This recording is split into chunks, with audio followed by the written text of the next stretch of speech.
mga tanan, magtanom tag humay sa atoang basakan.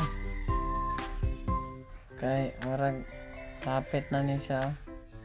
Kini siya nga basakan makakwarta kita ani magtanom ta. Kay baligya man nato nitong humay. Dula ni siya pero makakwarta ta kay bayluan ni siya diamond.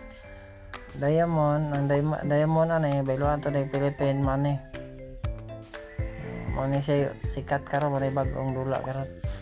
Magtanom-tanom kag humay, mangani ka, magpakaon kag manok, manula kag itlog. Magpakaon kag manok, tama po mapusa. Kani siya akong gipili, magtanom og humay. 4 ka oras ni siya usa maani. Usa maani 4 ka oras.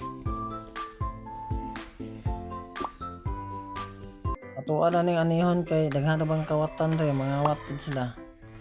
Ano yung anihon na to na yung atong humay nga namunga na. Ato na ibaligya karon kay mapalit tag binhi otro. Gamay ra kay paspasan ng bunga kay na yung mga kawatan lagi mga awat ng humay. Ato ning paspasag harvest kay anda makabaligya ta na makatanom na putag sunod adlaw ani. Na managtanom manag-harvest dai bali. So mana mag-harvest ato ibaligya. Dara. Palitag otro binhi, palitag binhi. Kaya tamnan nato ning otro. Magtanam tag otro. Tara. Ato sa ning ibaligya. Baligya sa to ni. Baligya to ning humay. Mara. Kay magtanom na tag otro.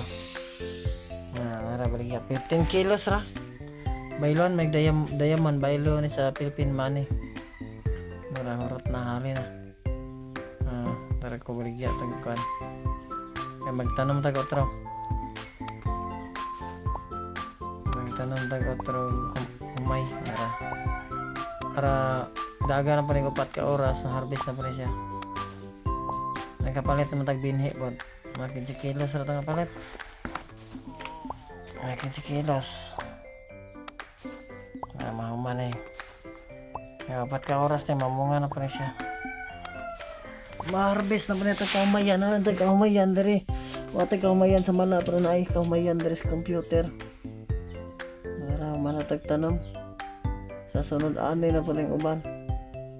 Eh kamera kung binhi karon gidagang kawatan, pangkawat ang ubang tanom. Tanong humay na